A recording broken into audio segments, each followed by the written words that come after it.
लक्ष्मण जी ने कहा कि महाराज इसका प्रेम तो आप ही समझो। अच्छा, केवट क्या सोच रहा है?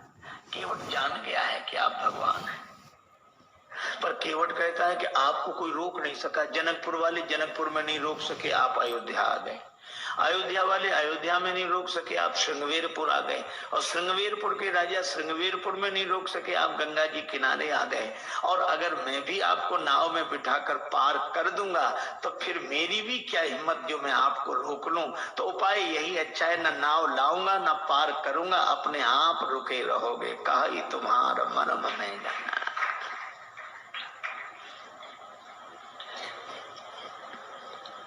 भगवान से कहता है कि प्रभु महाराज आपके चरण कमलों की रज में ऐसा जादू है, मनुष्य बना देने की शक्ति है। शिला को चरण चुला दिया, नारी बन गई। भगवान ने कहा तो शिला तो पत्थर की होती, तुम्हारी नाव कोई पत्थर की है? केवट बोला वाह महाराज, शिला तो देर में बनी होगी, ये तो लकड़ी तो पत्थर से कोमल होती है। पाहन ते बन बाहन काट को कोमल है, जल खा ही रहा है, ये तो और जल्दी बनेगी। पानी में पड़ी हुई लकड़ी और कोमल होगी। भगवान ने कहा क्या उपाय क्या है,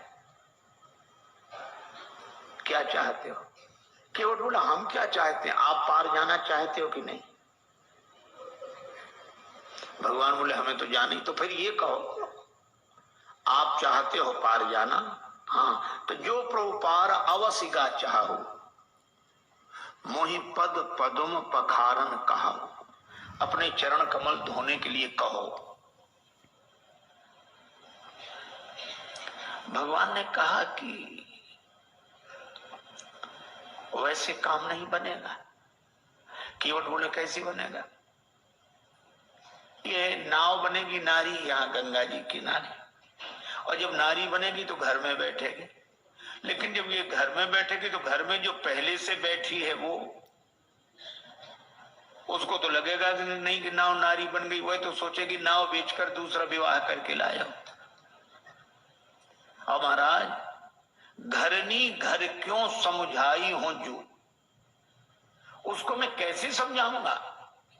लक्ष्मण जी ने कहा हद हो गई, भगवान को समझा रहे और पत्नी को नहीं समझा सकते। केवट बोला महाराज अपने अपने अनुभव की बात है, भगवान को समझाना आसान है की बातों पर। भगवान बोले तो और कोई उपाय? एक उपाय है। क्या? यही घाट के थोड़ी दूरी है, कटिलों जल था दिखाई हो जो, थोड़ी दूरी पर कमर तक जल है, आराम से निकल जाओ। भगवान बोले वही ठीक, बताओ। केवट बोला वाह महाराज अभी सवेरा हुआ है, यात्रियों का आना जाना शुरू हुआ है, हम आपको वो जगह बताने जाएं सब देख लेंगे, हमारी नाव में कौन बैठेगा? रोजी रोटी का सवाल है, ऐसा नहीं। तो फिर आप दिन भर रुको, जब सूर्यास्त हो जाएगा सब लोगों का आना जाना बंद होगा, मैं जाके बता दूंगा, फिर रात को निकल जाना, चाहे सवेरे निकल जाना।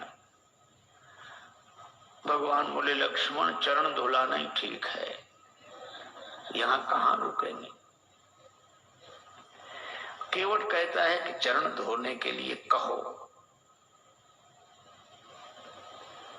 पात भरी सहरी सकल सुत बारे बारे, केवट की जाति कछु वेद ना पढ़ाई हो, पूरो परिवार मेरो याही लाग राजा जू हो, वित्तहीन कैसे दूसरी कढ़ाई हो। अगर ये नाव नारी बन गई तो फिर यह भी तो सोचो महाराज, पूरे परिवार का पालन इसी नाव से होता है, तो परिवार का पालन करने वाला साधन तो चला जाए और घर का एक सदस्य और बढ़ जाए। महाराज कृपा करो आप तो। अच्छा, अब इसमें एक बड़ा तात्विक संकेत है। केवट कहता है कि नाव नारी न बने। हम लोग भी व्यवहार का काम करते हैं, दुकान चलाते हैं, व्यापार करते हैं, पैसा लेते हैं, देते हैं। श्री तुलसीदास जी कहते हैं सब करो कोई बात नहीं। केवट भी यही करता है, धंधा करता है, यात्रियों को बिठाता है, उस पार ले जाता है, पैसा लेता है। लेकिन इस केवट की सबसे बड़ी विशेषता एक है कि यह नाव तो चलाता है, लेकिन नाव गंगा जी में चलाता है। और गंगा जी क्या है? का राम भक्ति जहाँ सुरसरी धारा। इसी तरह हम दुकान व्यापार आदि सब करें, लेकिन भक्ति की भाव धारा से जुड़कर करें। यही केवट प्रसंग का संकेत है। भगवान ने कहा अगर तुम्हारी नाव नारी बन गई तो पार करने वाली खुद पार हो जाएगी, जड़त्व से मुक्त हो जाएगी।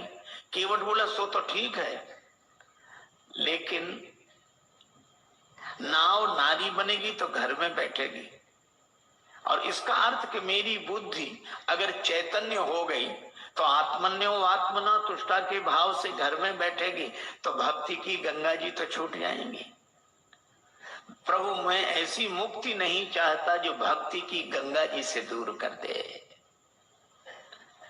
वह नहीं बंधन की जो अज्ञानता से बांध ले मन, और फिर सहसा कभी भी टूट सकता हो अकारण। मुक्ति छू पाए न जिसको मैं उसे बंधन कहूंगा, जो मरण को जन्म समझे मैं उसे जीवन कहूंगा। महाराज मुझे मुक्ति नहीं चाहिए, और आपके चरणों की रज मुक्त कर देने वाली है, तो इस मुक्त कर देने वाली धूल को ही धो डालूंगा। काहे से धोगे? गंगा जल से।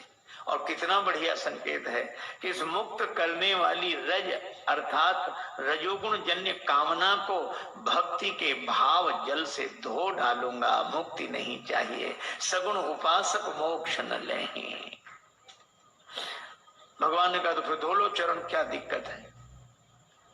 केवट बोला ऐसे नहीं धोऊंगा, कहोगे तब धोऊंगा। मोहि पद पदुम पखारन कहो। श्री राम जी ने कहा कि काहे को इतनी जिद कर रहे हो? अरे बहुत लोगों ने हमारे चरण हमसे बिना पूछे धो लिए, हमने मना थोड़ा ही किया। तुम भी धोगे तो मना थोड़ा ही करेंगे, पर कहलाते क्यों हो? और फिर हम तो संकोच होता, हम कैसे कहेंगे हमारे चरण धो लो? अरे किसी श्रद्धेय के प्रति किसी की श्रद्धा है तो चरण छू ले, पर ऐसा कौन श्रद्धेय होगा जो अपने चरण फैला कह के चलो छुओ? ऐसा तो वही कह सकता है जिसका शर्म से कोई संबंध ना हो। अब भगवान कैसे कह देंगे हमारे चरण धो? और केवट कहता कहोगे तभी धोएंगे। तो भगवान ने बिना पूछे धो लो। बहुतों ने धो लिए। केवट ने कहा सुनो महाराज, जिन्होंने बिना पूछे आपके चरण धो लिए उनकी अपनी गरज रही होगी, उन्हें भव सागर से पार जाना होगा, इसलिए उन्होंने आपके चरण आपसे बिना पूछे धो लिए। लेकिन यहाँ गरज मेरी नहीं, यहाँ गरज आपकी है।